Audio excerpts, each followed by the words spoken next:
Hello, and welcome back to Star Wars Minute. It's the daily podcast where we analyze, scrutinize, and celebrate the Star Wars movies, 1 minute at a time. I'm Pete the Retailer from PeteTheRetailer.com. I'm Alex Robinson from AlexRobinson.fun. I'm Jeff May from the Star Wars Minute episodes you listened to yesterday and the day before. That guy. Where I had all those plugs for the myriad podcasts and things I do. You can find my social media at Hey There Jeffro, which is also my YouTube address for more information. I'm not going to bog you down with that info. That's what they want me to do. I want that too. Isn't it convenient? Thanks, Jeff, for coming back again today to talk more Rise of Skywalker with us. In fact, today we're talking about minute 108 of Star Wars Episode 9. It starts with Poe saying, "Just stay alive." And it ends with the Sith Stadium is opening up their retractable roof. Yeah. So to show off the inheritance. The sun must be out. They took the tarps off. But yes, Poe said, "Just stay alive." And my first thought, this is not my last note concerning music, needle drop in this one, but I do kind of like, what about if the bulk of the rest of the movie was just a montage set to Staying Alive? That would be interesting. Yeah. I would like it because it means the movie would be over in 5 minutes. Right. I would like to add to that, as far as battle strategies from generals go, just stay alive is not what you consider like a tactical plan. Right. Yeah, he's not not really the strongest strategist. That's not a formation. Yeah, that's he's not a core general. Operation or hit attack pattern. Just stay alive. Like that's not a thing. Oh, it is. It's kind of like the what is it? Is that the second or third law of robotics? Like, just don't hurt yourself. Stay alive. Yeah. There could have easily been a line in the script where he said, something form on me, keep attacking and just stay alive. Like it wouldn't have changed the movie lengthwise to do that. Right. But also at the same, and they didn't even need to show that. Yeah. But also it would have been maybe giving Poe a little bit more of like I've grown since the last movie and I'm thinking strategically instead of impulsively. Nope. Just goes right back to the impulse. Although it is, maybe this is specific. Maybe this is a closed channel because Aftab Akbar is one saying like, "What do we do now?" And he's like, "You just stay alive. You don't worry about it. Everybody else follow on me. You just make sure you're safe. Stay out of the way." Yeah. Yeah. Stop flying in front of me. Yeah. Am I in the way? Am I just in the way? Sorry about that. I think it's a case of the screenplay really trying to underline the fact that they are at the bottom. Like their odds are so against them. Palpatine's like, "No one is coming to help you." And they're really like pouring it on about how like this is really bad for them. And so even if Poe was just even coming up with desperate plans, it wouldn't seem as bad if he's just like, "I don't know, stay alive." It's just trying to illustrate how bad things are. Yeah. I don't know if they necessarily needed to illustrate that. Oh yeah, I agree. It's kind of gigantic fleet of unstoppable Star Destroyers. Right. Literally just copy pasted throughout the entire Exegol atmosphere. I think we get the gist. I feel like they didn't need to be like, "And now we just got to try to stay alive because the odds are against us." It's like, bro. Yeah. The odds are always against. That's how your last movie ended. Yeah. Was the odds are against us, but we things got haven't away. Changed. Yeah. Although the vastness of the Star Destroyers out there does make me think, we didn't really talk about this before, but like I love the idea of like the guys on the end in like the back corner who are just in a Star Destroyer that's like off in the horizon. They don't know what's going on. They're like, "Hey, that's the one I want to be in." One of the other guys just said, "I think there was something about an attack." Well, I don't know. That is 100% the Star Destroyer I would want to be stationed on. Oh yeah. Yeah, like one where it doesn't even have like one of those, it's like adjudicator or, executor or all these names. And this one's just like, and here's the Imperial class Star Destroyer Ron. It was named after a guy that helped Ron Space Knight. Right. And like that, to me, I want to be there because I'd be like, hey, it looks like off in the distance, a lot of these Star Destroyers are exploding. I'm going to get in an escape pod real quick. Right. Like that, I want that Just in time bided, you know? If anybody needs me, just forward my calls to the escape pod. I'm not going to escape. I'm just going to be there ready in case something happens. I'm going to stay online. My phone will be on. Yeah. I'll be out of pocket in the escape pod. Hey, did I put in for my 2 weeks earlier? Because I'm gonna go. I wonder what the crew is like on one of those. Like if that's like a real like Star Trek Lower Decks version of the crew, where it's just like you guys need to just stay out of the way. On those back ones, probably. From what I read in the Star Wars Visual Dictionary, every person who works for the Sith is the most dedicated evil who was solely driven to the Sith dominating. There's no one who has anything on their mind other than. Yeah, but you're getting that from like Sith PR, well, like the official press release is like, all these PTR. Dedicated soldiers. Yeah. Meanwhile, a bunch of deserter stormtroopers are whipping ass on top of a ship. So like. Yeah. Anomalies. I do like how much and I forget the officer's name, but the guy who murked Hux when he's just like General Pride. Yeah, and he's like, I'm all in, baby. I served you from back in the day, and I am here for you. Like I love just how much that dude drank the Kool-Aid. Mm-hmm. Where are the horses? I feel like we don't see the horses anymore after this point. Where are the horses? They probably fell off the ship. They probably just kept running and fell off because they're probably like, this is not what I was trained. This is not the terrain. Yeah, right. They would be spooked. Yeah, they're like tipping over and stuff. Like at one point in time in the future of the film, the ship starts like going down and they're like, we're holding on. I'm like, all those horses are dead. All those horses. Somebody in Exegol is just going to have like 45 horses fall on their property tomorrow. They should have had a scene where a Sith janitor had just finished cleaning up this courtyard, and all of a sudden, bodies of horses come floating down, and mounds of horse turds just coming down too. Well. They did. You do see like one horse kind of like reboarding getting back shuttle. in the van. Okay. Horse, yeah. So I don't know how many horses they got back in there. Yeah. Is it like, spring snakes? Like you have a hard time getting it. Like they don't seem to fit back in there. They do show at one point in time a dude getting shot off the horse. That's right. Yeah. Like who's bringing that horse back? You see the Sith trooper took it and he's flying around on his jetpack, but with the horse. With the horse, holding the horse too, like between his legs. Yes, very strong thighs on a Sith trooper. Wow, they have horses now. They have horses now. All my rest of my notes have to do with Rey and her pop. So that was all I had was needle drop for staying alive. I have another needle drop in the Rey and Palpatine scene because he's like, okay. The time has come, and I really, I feel like they need to add in y'all ready for this? You're really going for these jock jams, huh? I don't know why today. You're like, and then all of a sudden they're going to play "Come On Ride the Train," right? The Quad City DJs pumping in, right? So in this scene, I mean, it is a stadium. So. In this scene, where is the music?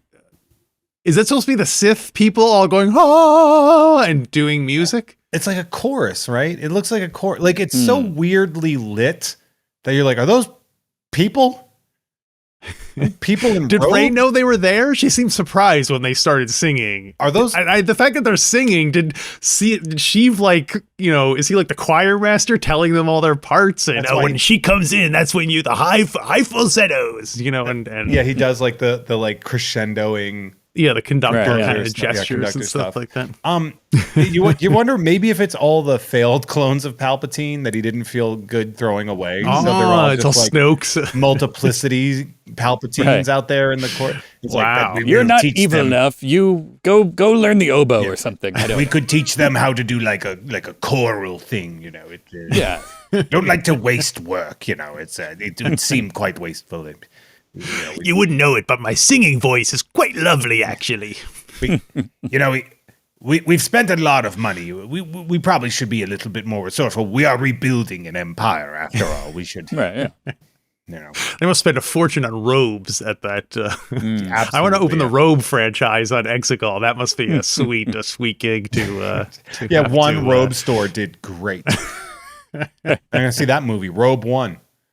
Hey, there you go. I was looking for it. In my head was clicking through. I'm like, what's the pun here? What's the pun here? Jeff's on it. I'm not proud of my general existence, but also that pun. General existence.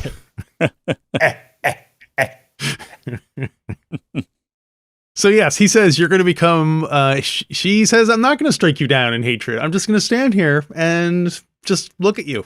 And so your plan failed. My lightsaber moving towards you, and if I happen to strike you down, then it's real Grievous energy to that one, right? Yeah. What if she was like laughing and giggling while she got him down? Would that be hatred, or would that still work, or would that? It's funny because you can tell she's just so over him.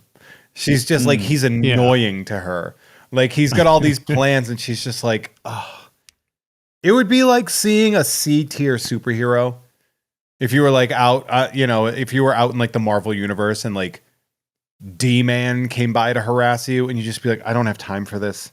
Yeah, like she's like the Spot. Yeah. Like he's Palpatine's clearly just annoyingly trying to act. He's like, and you also can't get angry because I'm not touching you. Like he's an annoyance to her, and he's like, "You'll strike me down in anger," and she's like, "I won't. Like I'm just not going to." And he's like, "What would happen if she just walked? If she just walked away, what would happen? Would they like grab her and like put the lightsaber in her hand and make her stab him?" First, she would get booed by the whole crowd. Oh, it'd be like a wrestling match. She's all literal, like, playing up the crowd. A literal chorus of boos.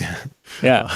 Boo, boo, boo, boo, boo. Yeah, boo of the face. Now, if she tries to leave, I want you all to chant "a-hole" as she starts walking out. It becomes a W. That will get her to come back. They get Sheev 316 signs they're holding up. Right, it's just like, it just cuts back to it's like Royal Rumble 99 all of a sudden.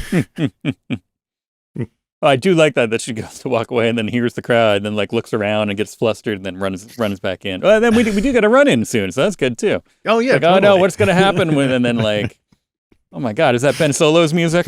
That's Ben Solo's music. Did you know cowboy hats are popular in this Exegol? Yeah. Drizzly. So here's a question.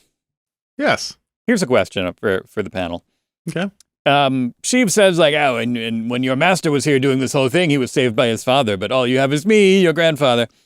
Is that official? Would we call Luke Rey's master? I mean, he did teach her some of the basics. Yes, and then Leia, she's been training with Leia probably for longer. I mean, like I guess it's the same axiom that like Obi-Wan was Luke's master. It's like dibs, right? Whoever's first, sort of. So here's the way we can look at that though is like Leia's not a master because she's not a Jedi. She quit before her training was finished, so she can't be a master. And Luke, she can be on the council, but we're not granting her the title of master. Right. Ki-Adi-Mundi energy, yeah. Because he was just a knight as well. But she didn't even make it that far. Like she quit before there because we know why. But Luke is the master. He's the one that taught her all the stuff. He's the one that was that trained her in this. So that is the case. Now the what you're asking is actually a different question than I thought you were going to ask, which is that her grandfather? Because her grandfather died in the Death Star. This is a clone of her grandfather. So she'd be like, well, and also, no, you're not. She's the offspring of a clone. So technically the clone was not the son of Sheev. It's a totally different relationship than, you know what I mean? Oh, I forget about her parental lineage and her parents being clones.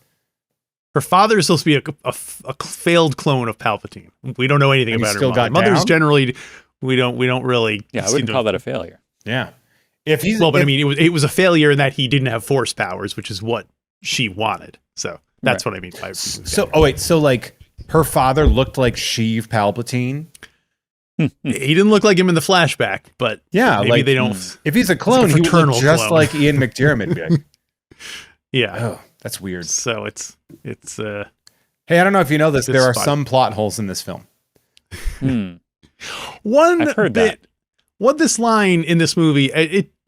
There's the part where he says, "Oh, your master Skywalker was saved by his father, and Right. he's not here." It's disappointing that they didn't use this as an opportunity for more characterization, because Palpatine just says, "Your master Luke Skywalker was saved by his father," with no editorializing, even though these are two people Palpatine should have very strong feelings about. Like, it should be your Like it's a your guy master he Luke knew. Skywalker was was saved by his cowardly father, his treacherous father, his weak, Palpatine should have an opinion. We shouldn't learn Palpatine's opinion on Vader at this point. It shouldn't just be, oh yeah, it was her father. I mean, same thing with Luke. He should hate Luke too. It should be like that whelp who's not a Jedi, and like really be trash talking these guys, not just like. Yeah, there's also a couple things that should be like, and how was he saved exactly? Real quick, fill in. How was he saved by his father? Oh, you were gorilla press slammed off the top rope like the Ultimate Warrior? That's what she should have said to him. But also, I like the idea that he goes through all this, and she's like, and she should have just looked at him and said, "Yeah, this trilogy is actually about found families, so that doesn't matter." Yeah, like literally, my the own point of the family. trilogy has been building up. It's not about your blood; it's about the family that you find. That is the literal theme of this entire trilogy of films. And he's like, "But I'm all you have.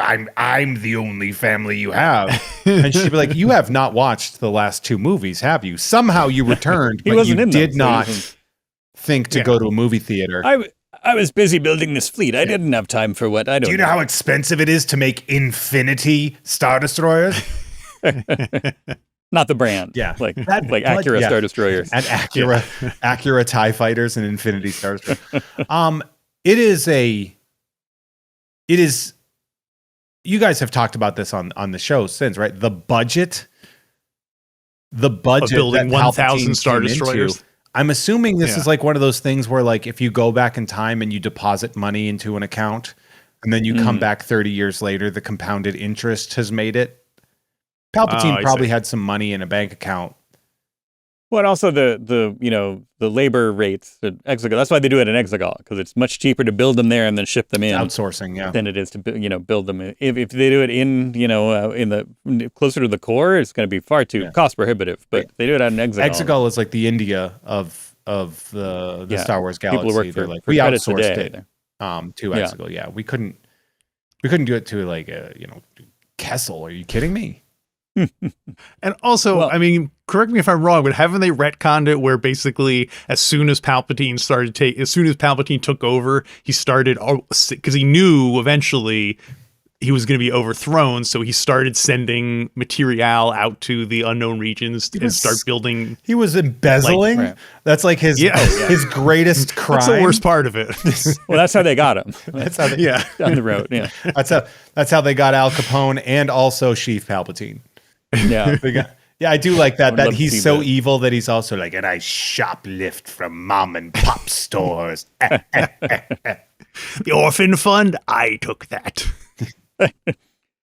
Well, I know I said I wasn't going to, but I do. I have in front of me the Star Wars Rise of Skywalker expanded edition novelization by New York Times bestselling author Ray Carson, and there's slight differences to this scene in the book, because the Emperor said that the time has come. As one, thousands of disciples fell to their knees, chanting something in a language Ray had never heard. Spanish. Palpatine's eyes widened with zeal. Wait, hold on a second. Also, what do you think they're chanting? Is it just like, "Let's go, Palpatine"? Is it is it some kind of magical thing where their chanting is somehow contributing to what's going on? They are chanting in the movie. Yeah. Right, but I mean, what do you think it is? Is it just a ceremonial thing? Like ECW. Okay, Ray's gonna kill you. Ray's gonna kill. And Palpatine's eyes widen with zeal. And with your anger, you will take my life, and you will ascend, as I did when I killed my master, Darth Plagueis. That's what he says here. He says, "You will ascend like I did when I killed Darth Plagueis." As I did when I killed my master, Darth Plagueis. cameo. He grinned, showing. We could talk about that. Yeah, that's it. I'm not going to skip over that. Go ahead. Let's talk about Darth Plagueis. Do you know why they said that in the book, but not the movie? Because then you'd get 17 more minutes of exposition about Darth Plagueis. Yeah, because they were like, well, we have to let them know every single part of this. Yeah. Whereas in the book, the author's like, no, I know how to write a book. We'll be fine here. Which is interesting because they do like the way that it would be a nice callback for some people to the, Revenge of the Sith, to them being like, oh, like, remember he said that thing about Darth Plagueis the Wise and how he, cheated death. And no, that's his master. No, it would have helped, maybe. That's how he cheated death. He lives inside of Sheev. Mm-hmm. It would have made it sound definitely like that. It definitely would make it more of a finale to the entire saga as opposed to just the past 3 movies. You know what I mean? If they had included a reference to Darth Plagueis in the thing. Why start? So wait, now? does that mean? See, I thought he meant I would ascend, like meaning that she would take over her body. He would take over that body. I think it's more of like an absorption than a full possession. But Sheev would be killed, and then I think that this seems to imply that Plagueis wanted Palpatine to kill him so that Plagueis could take over Sheev's body, which doesn't sound, based on what Sheev told us last time, does not jibe with what we know. But of course, he's a notorious liar, so who knows what the truth is. Here's how this could be tied into canon. Qui-Gon. Just tie it into the cannon, light it, just launch it into the atmosphere. They got to turn the cannons off and then turn them back on, though. Right, yeah. In a few minutes, we'll be ready. The guns. When Qui-Gon discovered how to keep the spirit alive, how to bring back the Force Ghost thing, that is most likely, if we were tying this into canon and retconning it, the Sith have known how to do that, but all of those Force Ghosts have inhabited the person who kills them. So they are passed along. So basically, they are living the same way Force Ghosts are living from Jedi. They live within the Sith, and that's why there are only 2 Sith, the Master and the Apprentice. The Master always carries the Force spirits of the Sith Masters. So do they want to be killed? Well, it's just it's a form of ascension. It's like nirvana. They're being absorbed into this greater. Think of it like I think they do the Kree in Captain Marvel, that superior intelligence, where it's like it's a pool of all these. It's a Senate. It's a Senate. Yeah, and he's like, I'm just going to be living as a part of that dark, Sith Senate inside of you. So he's like, I'm still going to exist. I'm going to exist in a state of evil nirvana, I guess. So he's not going to control her. No, but he's going to advise her. So like, he'll have veto power, and but he'll be like, he'll help steer. They're like haunting her. Yeah. So does this mean that when Darth Vader killed Palpatine in Return of the Jedi, that Palpatine entered? No, because Vader renounced his Sithdom as soon as he changed his mind. So he became Anakin. Right. Anakin is not a Sith. Anakin. Darth Vader is. Okay. And when he threw Palpatine down the chasm, that was Anakin, not Darth Vader, that did that. Right. That's how he got into Jedi heaven. Yeah. But in this case, what the hell is her name? Rey is not his apprentice. No, but he's basically telling her, like, you are genetically my apprentice. And it's like a one-stop shop deal. Yeah. It's like, okay, like you grab your saber, you strike me down with all your hatred. Your journey to the dark side will be complete in the instant that I die, and then I'll just you'll be the. Yeah, it's not like she wasn't learning how to backflip over TIE fighters and slice them apart. Like she's got, he's recruiting her. Like he's like, I've noticed you've been doing quite good in your Jedi office. We'd love to bring you on to the team. He's a headhunter. Yeah, he's a headhunter. Yeah, he's the zip recruiter so I assume of the Sith. I assume if a master kills his apprentice, they do that all the time. I guess that never. But we never see that happen in the movies. We see We see Palpatine, Darth Maul gets killed. Well, Darth Maul gets killed later on. We don't see that in the movies, but we see Count Dooku get killed by Anakin, who was not a Sith at that point. So presumably Dooku's Sith energy got wasted and dissipated. Well, Dooku wasn't a master, so he wasn't going right. That's what I mean. Yeah. So if an apprentice is killed, then that's it. They're just dead. Yes. Because they're probably not. That's probably the final thing you learn is how to then go to Sith heaven, which is just another dude's body. It's very, very interesting. But and this is where the Lords of the Sith book actually does fill in a little bit of information where it's like Palpatine has it's sort of, I'm gonna just reference 20 years ago wrestling. It's like the hardcore title. You're always open to try to kill me, but if you lose, it's going to be hard. And like, there's a lot of parts in that book where Vader's like, I think I should kill Palpatine. And Palpatine is like, I can sense what you're thinking right now. If you think you can do it, go for it, pal. Like, he's always like, if you think you're ready for this, give it a try. I can assure you, you are not.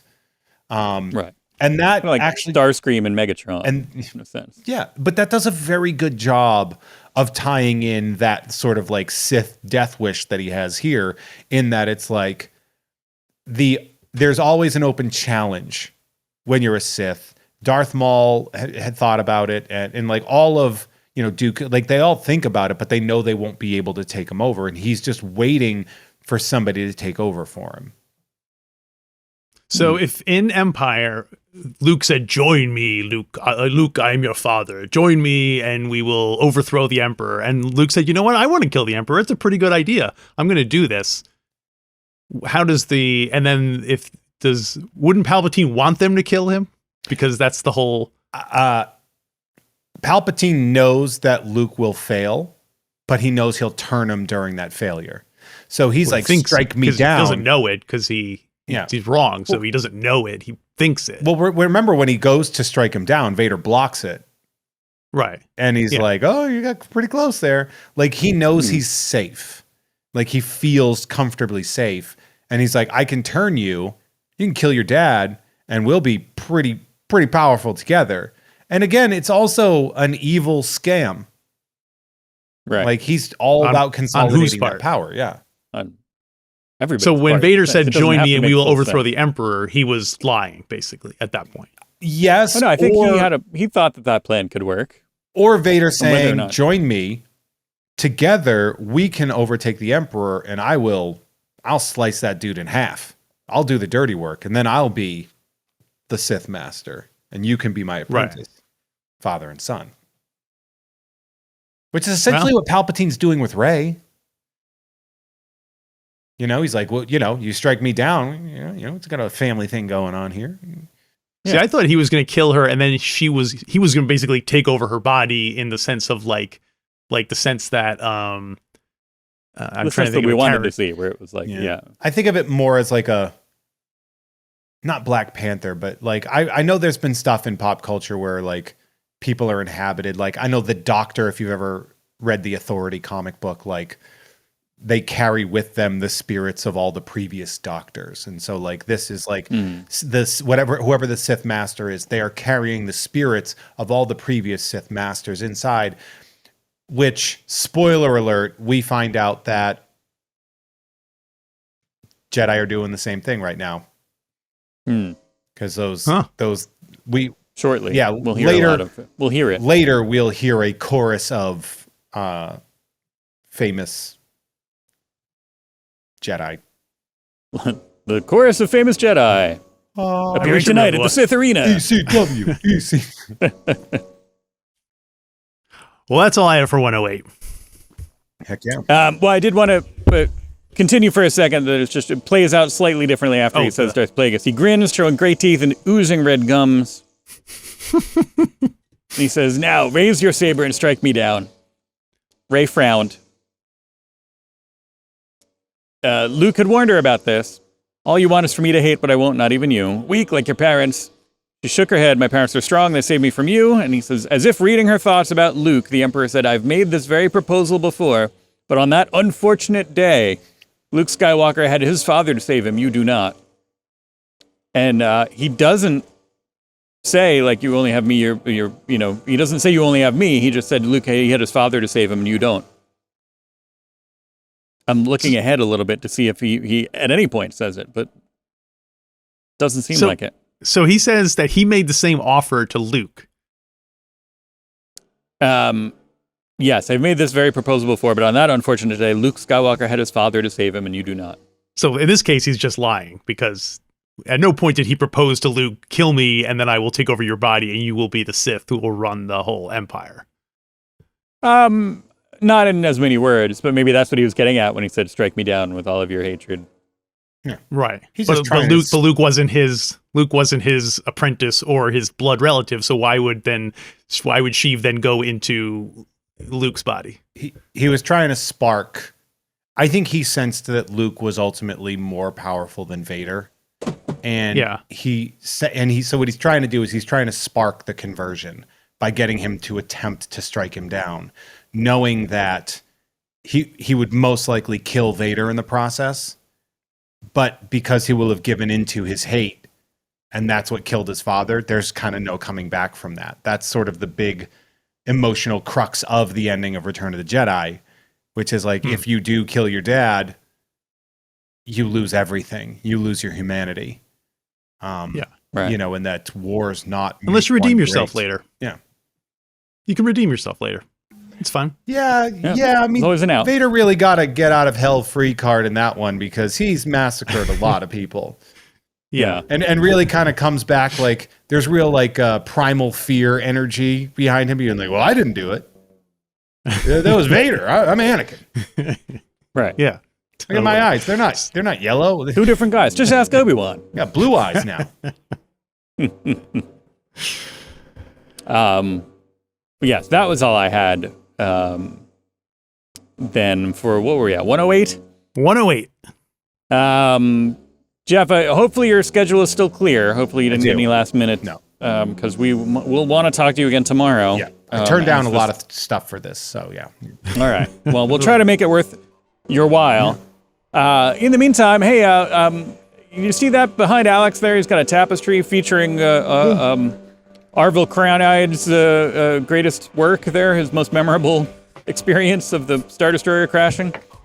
Why not go buy that or buy anything else that we have on StarWarsMinute.com/merch. MERCH. That's where you can get our t-shirts, our mugs, our all kinds of stuff there. You name it. Go there, buy some stuff. Meet you back here tomorrow. A brand new Star Wars Minute. Star Wars Minute.